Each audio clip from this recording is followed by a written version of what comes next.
Hi hello नमस्कार। आज मी तुम्हाला अगदी सोपी आणि सरळ पटकन होणारी अशी रेसिपी दाखवणार आहे। ती पण पिवळी खिचडी म्हणतो आम्ही, किंवा मग फोडणीचं भात असं म्हणू शकतो आपण।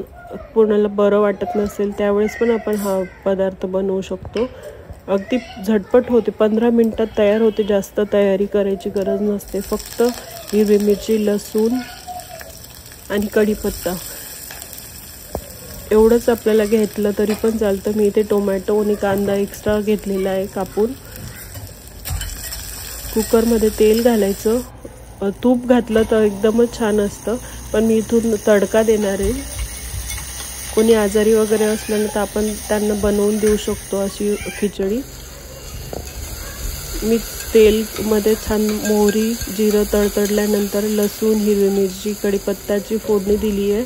नंतर कांदा आणि टोमॅटो घालायचा आहे। त्यानंतर मी वटाणे होते माझ्याकडे फ्रोझन, फ्रेश आहे पण ते मी फ्रोझन करायला आता ठेवले। सध्या वटाणे संपायला येत आहेत म्हणून, सीझन जाणार असं म्हणून मग मी आता फ्रोझन करून ठेवले, तेच यूज करते।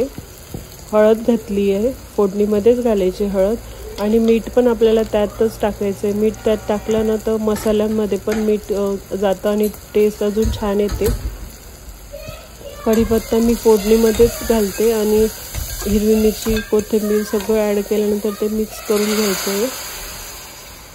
गरम पाणी मी इथे केलं होतं, गरम पाणी पण ॲड केलं आहे। थोडीशी पातळ ठेवणार आहे मी, म्हणून मग पाणी थोडं जास्त घेतलं आहे।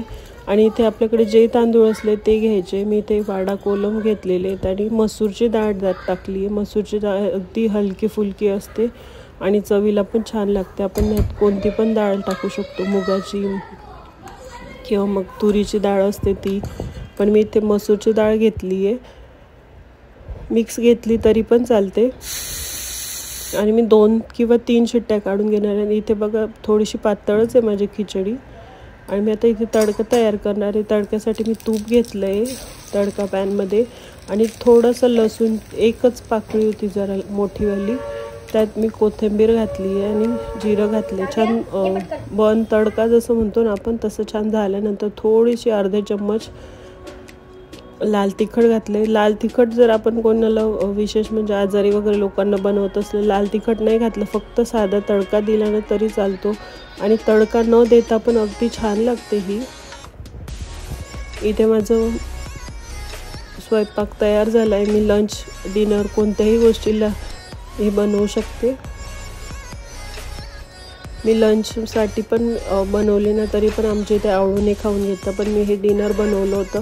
थोडंसं फरसाण दिलं आहे म्हणजे ताटाला सजवण्यासाठी।